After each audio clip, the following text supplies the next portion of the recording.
with coverage you can count on. This is the Erie News NOWCAST.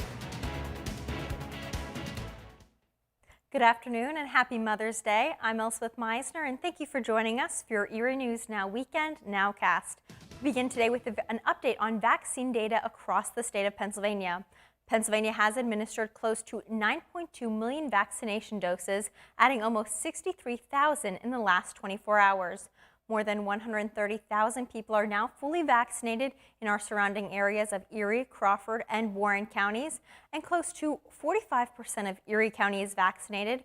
Crawford County close behind with just over 38% of people vaccinated, and Warren in third place with 30% of their people vaccinated as well. Our top story for today, Mother's Day, and there's no better way to kick off Mother's Day than treating mom to a special brunch. UPIC6 Harbor House offered an a la carte brunch for mothers, grandmothers, and other mom figures in your lives. There's a variety of dishes and foods that people could choose from. Not only was this a boom in business for restaurants, but also a way for some families to get together and spend some one-on-one time together that they might have missed out on last year. And we like to celebrate everything with our moms every day and every year, but also this year, moms have had a lot on their plate with the pandemic. But what's it like to actually become a mom for the first time in the midst of a pandemic? Our Kara Coleman talked to one new mom to find out what it's like. Yeah? For Joanne Leone, becoming a mom in the midst of a pandemic is not exactly what she had planned. It was definitely different from my expectations. And while motherhood is always full of ups and downs, the COVID pandemic added a twist for this first-time Mill Creek mom right from the start. When we found out we were expecting in February, obviously that was pre-pandemic, and I had always thought that it was going to be, people coming to the hospital, like my parents and his parents and friends being able to come over, right away. Obviously, none of that happened. From canceled or reimagined baby showers to quieter than normal hospital stays, motherhood for so many has certainly looked different over the past year. My family and his family other than our parents, didn't meet her for probably 4 months it took them to meet her, and even some of our family still has not yet to meet her, so, which is very sad. I feel like the pandemic has taken a lot of firsts away from her. Is that your favorite book? And while Madeline's first few months may have been different than expected, this new mom wouldn't have it any other way. I probably would not have gotten as much time with her and with my husband. It might not have been perfect, but she's perfect for us, so it ended up turning out just how it should. Kara Coleman, Erie News Now. Such a sweet story there, but how exactly did moms celebrate today? Well, in a number of ways, from brunches to runs, even just spending time with one another as a family. We'll hear from some of those special moms coming out tonight on Erie News Now at 6 o'clock.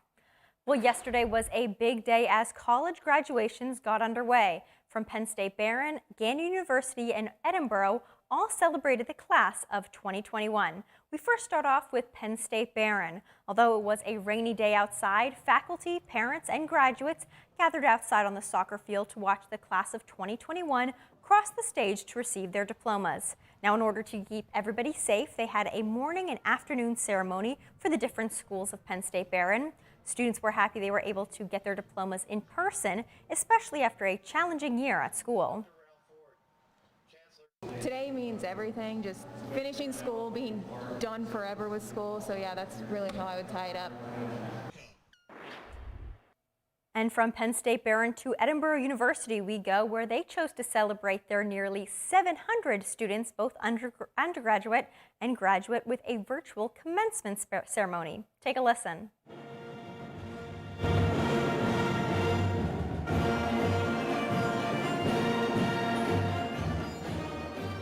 Edinboro's leadership said the virtual ceremony showed that the university collectively worked hard to succeed and grow despite the pandemic. Edinboro also hosted graduates and their guests with in-person recognition events this weekend. The graduation ceremonies were shared on Edinboro's social media pages. They featured some special music from the Spirit of the Scots Marching Band and the Edinboro University Choral as well. And we round up our graduation coverage with Gannon University, where students got to walk across the stage for a graduation, a major change from the virtual commencements they had last year. Roughly 800 graduates received diplomas on Saturday as the university broke up commencement into 4 separate ceremonies. Now, 1 year ago, the students we spoke to say they remember exactly what they were doing when they got sent home for the semester. And even though the pandemic threw a wrench in their education, they say it taught them several things they couldn't learn in the classroom. We also spoke to the university president, Dr. Keith Taylor. He says these students have inspired him and so many others through their determination to simply get their diploma. Grit and flexibility and perseverance and resiliency are so important in life, and this year I think has taught those things in spades to these students and to all of us, that you really need to be able to roll with the punches, and that's what we try and teach Gannon students. Certainly a day of celebration for all those students yesterday. Well, that does it for your Erie News Now Weekend Nowcast. Thanks so much for joining us. Be sure to tune into Erie News Now for the latest news, weather, and sports, all starting at 6 o'clock this evening. Have a great Mother's Day.